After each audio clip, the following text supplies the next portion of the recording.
Pakistan stock exchange में कारोबार का आगाज हो गया। कारोबारी हफ्ते के दूसरे रोज एसएस बाजार में शदीद मंदी है।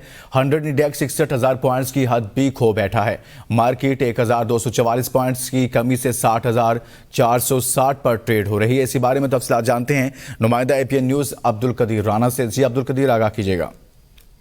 जी बिल्कुल, आज जो है पाकिस्तान स्टॉक एक्सचेंज जो है दो वीकली और एक जो है 25 दिसंबर की छुट्टी के बाद आज जो खुला है, तो इसका कारोबार का इसमें जो आगाज हुआ है इंतहाई मनफी अंदाज में जो है कारोबार का आगाज हुआ और इसकी वजह से 1,000 से ज़ायद पॉइंट्स जो है वो कम हो गए हैं और 100 इंडेक्स जो 61,000 की जो सतह थी उसको भी खो बैठा है। गुज़िश्ता हफ्ते की तरह इस मरतबा भी जो है ये मनफी रुझान ही से जो है आगाज हुआ है आज नए कारोबारी हफ्ते का।